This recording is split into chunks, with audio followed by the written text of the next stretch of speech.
Yeah, that's what I like to see. Another good run. Let's go, Dalvin. Let's keep on running. Let's work this whole drive. Don't stop now. Hey, it's alright. We can do a play action pass. That's what the run's for anyways. Alright, it's clearly not there. Cousins will just throw it away.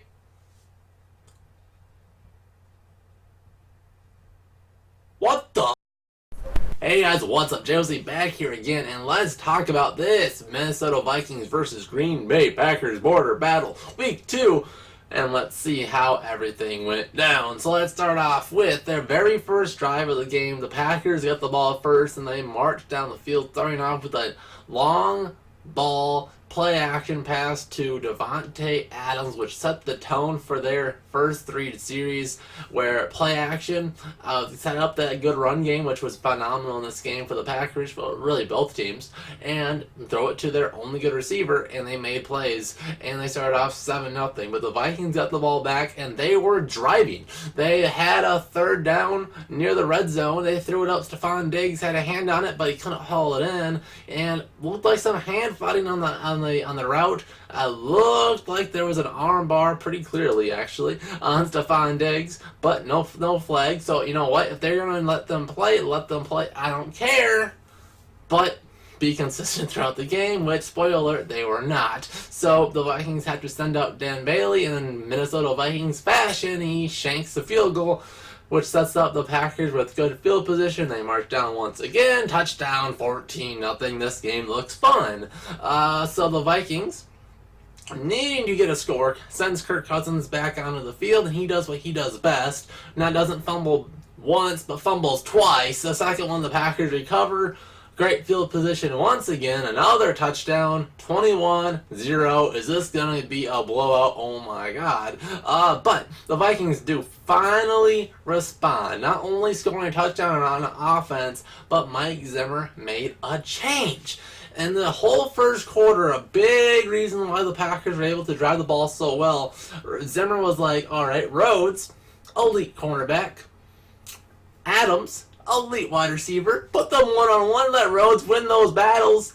But he was horrible every single time. He had immense separation when he was matched up on Rhodes, so they double-teamed Adams, and that neutralized him for the rest of the game, which in turn neutralized this Packers offense for the rest of the game. In a Packers offense where it really is Davante Adams and then a bunch of nobodies, the reason for not double-teaming Adams in Patriots-like fashion, get rid of their number one receiver, let them beat you with someone else, for some reason was not apparent. Whether or not that was Zimmer trusting Rhodes too much or what, I don't know. Maybe with all these injuries in the secondary, the Vikings had a little bit more dumbed-down style defense that didn't play to Rhodes' strengths, and that's a reason we didn't do so hot. Whatever the case it may be, I don't see the reason for not doubling Adams from the start when he was far and away their best offensive weapon for Aaron Rodgers. Poor decision by Mike Zimmer. But so the Vikings have a chance to chip into this lead after the defense started making plays. When the Vikings needed plays, they turned to Harrison Smith. He made 3 in a row. It was phenomenal. The Vikings made the Packers fumble the football, and the Vikings had good field position but couldn't do anything with it. They keep marching, though, and this defense starts shutting out the Packers to where the Vikings have a chance. And at the end of the half, the Vikings make this a 21-10 game. The Vikings are in it. Once down 21, now just 11.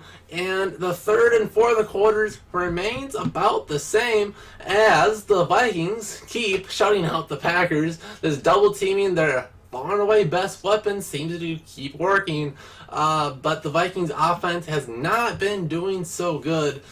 But we do get one big play where we get Kirk Cousins' only good pass of this game, where it's a long bomb to Diggs, and after a weird penalty where Diggs takes his helmet off and gets like 15 yards added on the PAT, we missed that.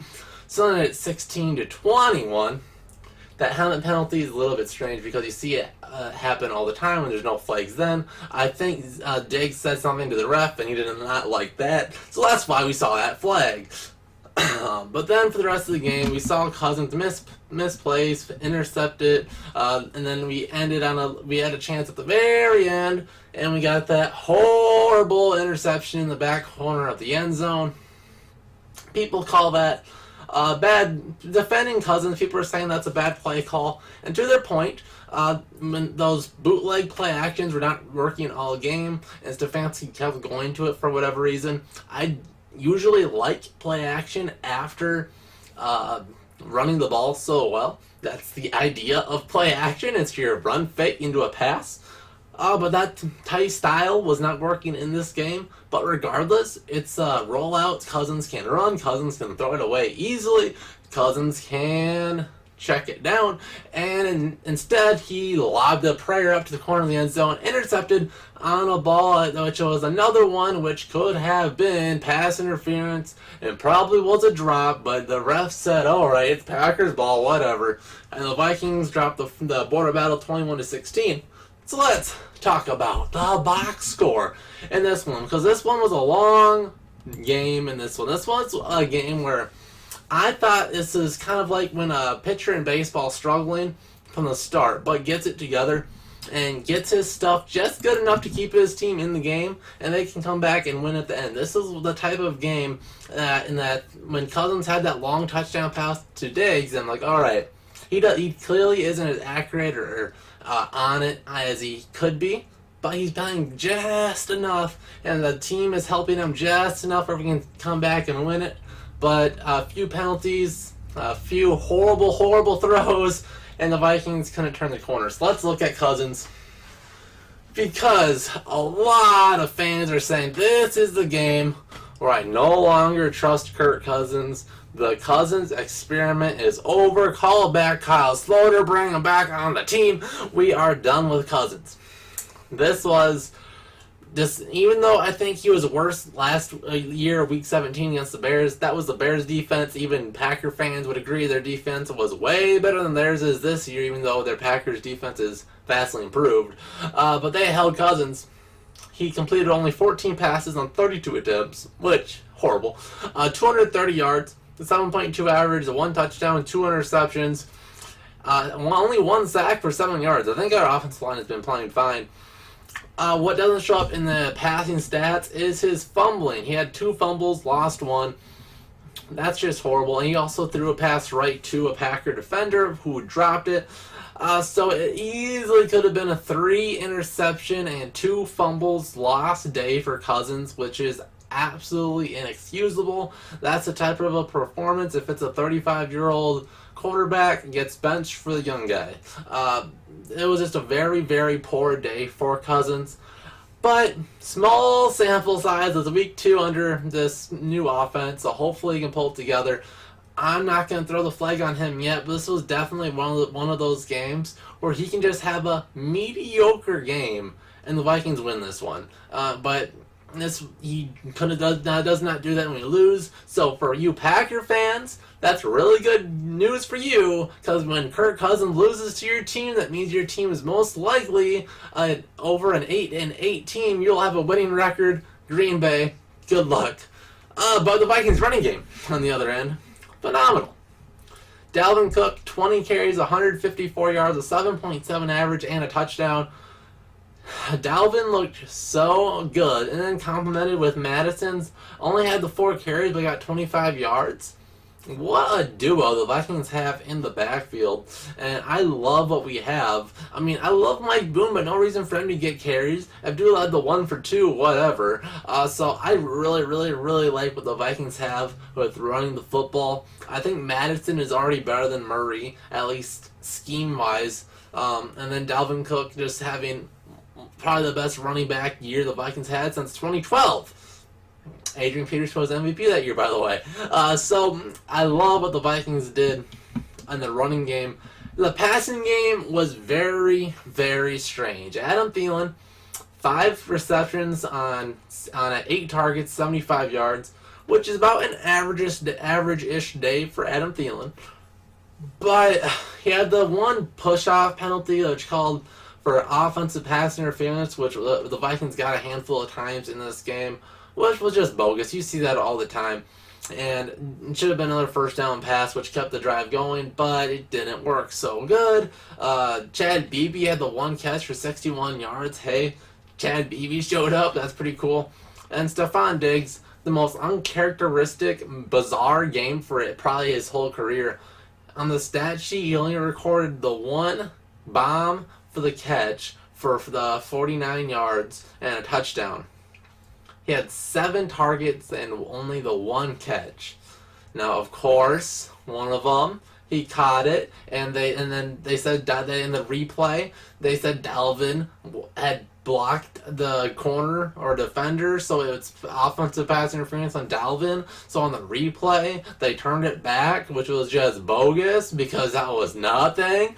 So he should have had a 2-touchdown game. He should have had a lot more stuff. You shoulda. It was one of those games where the Vikings were so close, but they just had so much going against them. A horrible Kirk Cousins and refs days.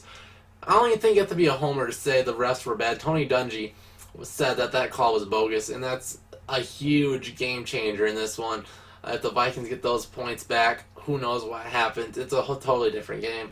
But you can play that all day. Then Dalvin wasn't only a good running back, 3 for 37. This is what I think separates Dalvin Cook and gives them a higher ceiling than Adrian Peterson ever had. I know that's a huge thing to say, but Peterson was average at best receiving back, and that's probably being extremely generous. Dalvin going 3 for 37 on 3 targets gives the Vikings another totally different option. And once the Vikings get on their roll, if we keep Dalvin healthy, people will be talking about Dalvin Cook like they have been talking about Alvin Kamara. He is as good, if not better. Rudolph had 3 for 9. This is a game where you'd like some of your bigger targets to get more options without how inaccurate we saw Kirk Cousins in this game. You'd like Kyle Rudolph to get a few more targets than that, but hey, it happens.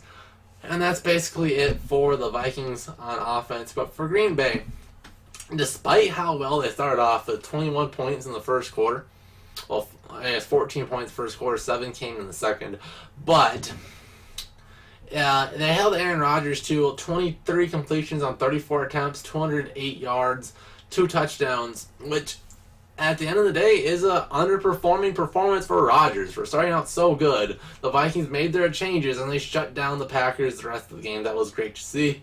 What was not great to see was Aaron Jones running down the throat of the Vikings to the tune of 23 carries for 116 yards and a touchdown. That's a 5-yard average. He was really good in this game. Only a long of 15, so a lot of those were just 5 or 6 or 7 yard runs right up the middle for the Vikings.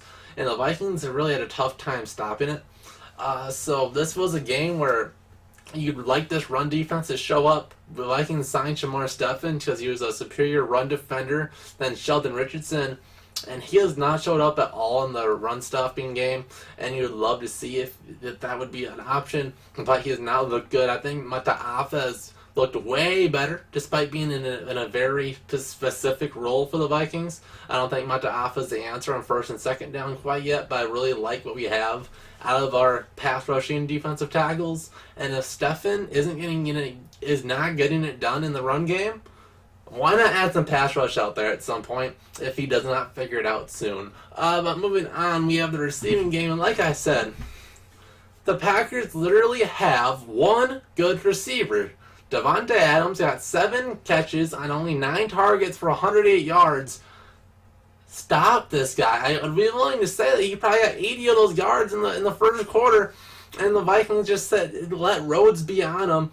And it was just such a poor strategy where they have the one good option. Their next closest receiving option, Aaron Jones, 4 receptions for 34 yards. Receiver-wise, the number 2 was Geronimo Allison, who had 4 for 25. They don't have any other good weapons. Why not double their only good one? I don't understand why that wasn't the game plan from the start.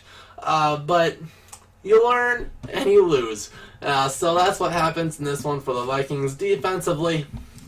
Despite having such a rough start, we had some defenders that had phenomenal games. Looking on the back end, despite Rhodes being horrible, some of our other guys were really, really good.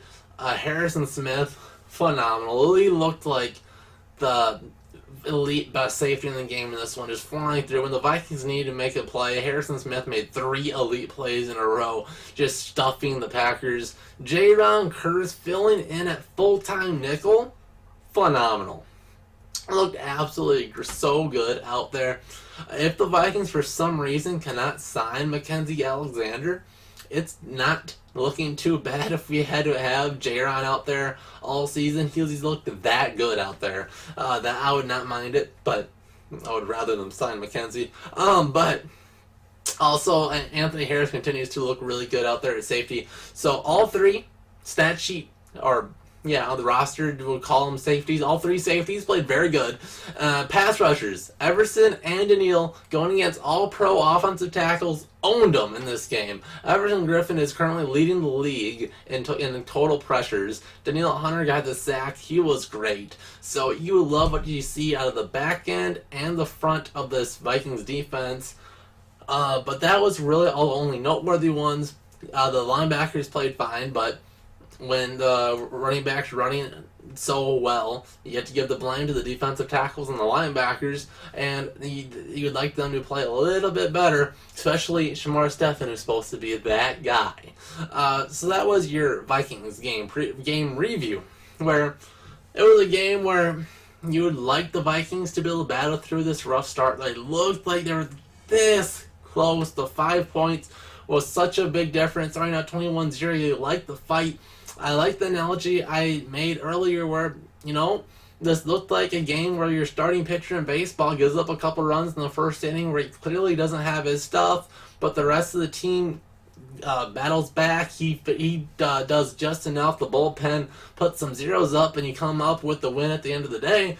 And the Vikings were so close to doing that, but those few mistakes, whether it was the ref taking away the Diggs touchdown or that horrible Cousins interception, those 2 plays were what lost this game for the Vikings. We get one of them, and who knows what happens. I really, really think the Vikings win if we get at least one of them. If we get both, it's no question. But give me your thoughts in the comment section down below. We'll see you guys in the next Jersey Vikings video. On to Oakland. See you guys then.